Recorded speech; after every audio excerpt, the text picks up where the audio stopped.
Existe un instinto humano mucho más antiguo que la civilización misma, una urgencia primordial, casi obsesiva, por dejar una marca permanente en el mundo. Queremos hacer que la memoria sobreviva a la tremenda fragilidad de las palabras habladas. Y justamente, este relato explora ese viaje asombroso, esa constante y fascinante lucha tecnológica por atrapar el conocimiento. Esos primeros intentos fueron crudos, claro, pero profundamente efectivos.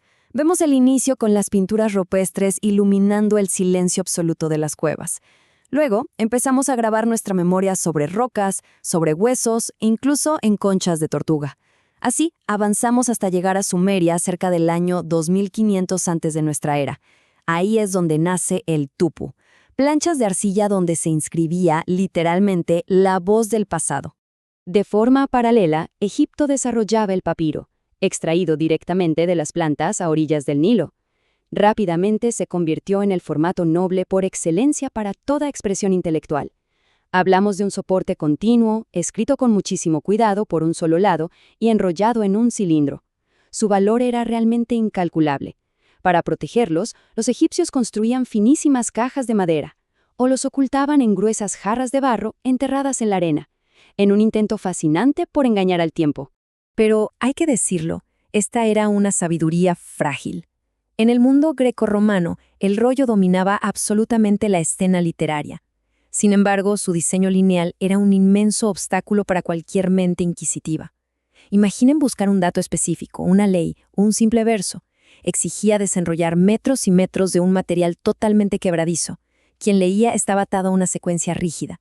Sencillamente no era un sistema eficiente.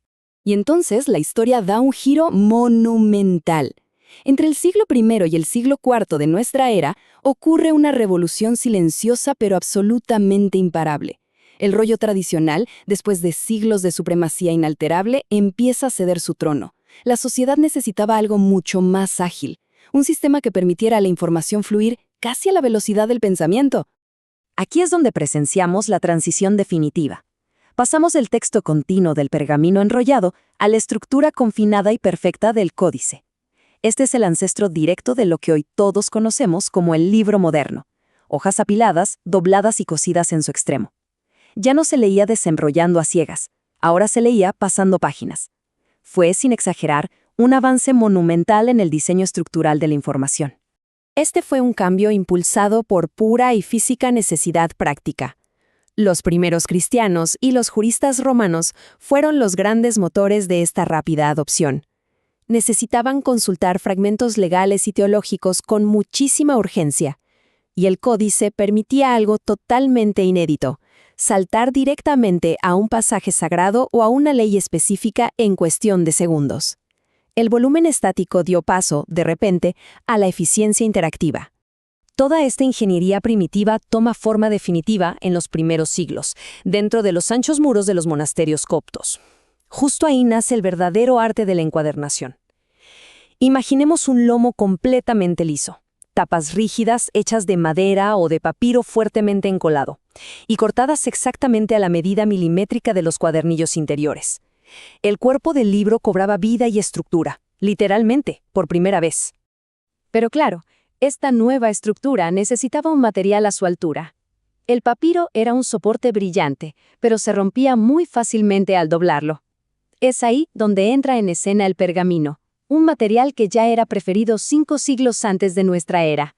Hablamos de piel de animal meticulosamente tratada, mucho más flexible y profundamente resistente. Un soporte capaz de soportar la agresividad de la costura, el pliegue constante y el peso demoledor de los siglos. Y mientras tanto ocurre un hito sísmico al otro lado del mundo. Año 105 de nuestra era. Un momento que, para ser sinceros, redefiniría el futuro del intelecto humano. En China, bajo la supervisión de Tsai Lun, ocurre la alquimia definitiva. Se inventa el papel. Un invento de origen oculto con una anatomía realmente insuperable. Resulta que el papel posee una estructura laminar única. Está compuesto por una intrincada y diminuta red de fibras de celulosa, que son altamente flexibles. Y es precisamente esta dispersión natural de fibras la que creó la superficie de escritura más uniforme, dócil y ligera que el mundo había visto hasta ese momento. Ahora, el viaje de este invento hacia Occidente fue exasperantemente lento. Era un secreto comercial ferozmente protegido que recorrió el mundo a lomos de animales de carga a través de las rutas árabes. De hecho, no tocó suelo europeo sino hasta el siglo VIII. Una travesía silenciosa de más de 700 años que terminaría alterando el curso de toda Europa. Pero una vez allí, su impacto fue arrollador y absoluto. El papel comenzó a intercalarse lentamente con el pergamino en los documentos cotidianos. Esto continuó hasta lograr una sustitución total. Modificó para siempre la experiencia táctil y física de la lectura. Los libros, de pronto, se volvieron más delgados, mucho más manejables y, por supuesto, drásticamente menos costosos de producir. Nos adentramos entonces en la profundidad de la era monástica. Imaginen scriptoriums envueltos en un silencio reverencial, monjes que dedicaban su vida entera a la creación de un solo volumen, transcribiendo textos sagrados con pulso firme, iluminando los márgenes de las páginas con arte detallado y encuadernando cada ejemplar meticulosamente a mano. Era sin duda un acto de devoción técnica absoluta. Y con el paso del tiempo, la conservación y la función terminaron colisionando. Las hojas de pergamino que aún se usaban tendían a combarse e hincharse con la humedad, deformando monstruosamente la estructura del libro.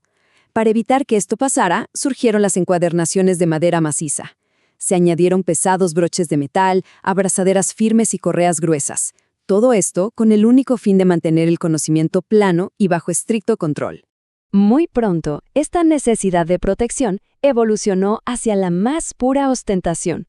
En pleno Renacimiento, el libro se eleva a la categoría de joya suprema. Los grandes orfebres asumen el diseño de las cubiertas. Vemos seda fina, terciopelo profundo, placas de marfil delicadamente tallado, metales y hasta gemas preciosas incrustadas. El envase se volvió, ante los ojos del mundo, tan valioso como el texto mismo que guardaba. Pero en medio de toda esta inmensa opulencia surge un detalle funcional absolutamente asombroso. A estos primeros grandes libros físicos encuadernados, por fin se les inscribe el título, escrito directamente sobre el lomo, con tinta oscura. Fue una innovación brillante, de una simpleza apabullante, pensada únicamente para ubicar el conocimiento en décimas de segundo en los estantes de las bibliotecas. Avanzamos entonces hacia el fervor del siglo XII. El paisaje intelectual sufre un choque verdaderamente tectónico. Las universidades explosionan en toda Europa y la demanda de textos de estudio se dispara de manera astronómica. El ritmo pausado, artístico y escrupuloso de los monjes ya no puede sostener la necesidad de las crecientes masas de estudiantes. El mundo, de repente, exige una solución de escala masiva. La primera respuesta a esta crisis es la silografía. Se trata del antiguo arte de imprimir mediante inmensos bloques de madera tallada en relieve. Hacia el año 1430 aparecen los primeros libros silográficos completos. Reducían drásticamente la dependencia de los lentos copistas. Sin embargo, el tallado manual de cada letra en la madera seguía siendo un obstáculo agobiante. No era suficiente. Todo esto cambia cuando cruzamos el umbral definitivo del siglo XV. Johannes Gutenberg entra en la historia y trae consigo una invención técnica, completamente independiente a la tradición de Oriente, que iba a destrozar los límites de la publicación para siempre. El gran secreto residía en aprovechar el sistema del alfabeto. A diferencia de otros lenguajes mucho más complejos, Europa poseía un conjunto de caracteres reducido. Así que Gutenberg diseñó los tipos metálicos móviles, pequeñas y perfectas piezas independientes de plomo para cada letra.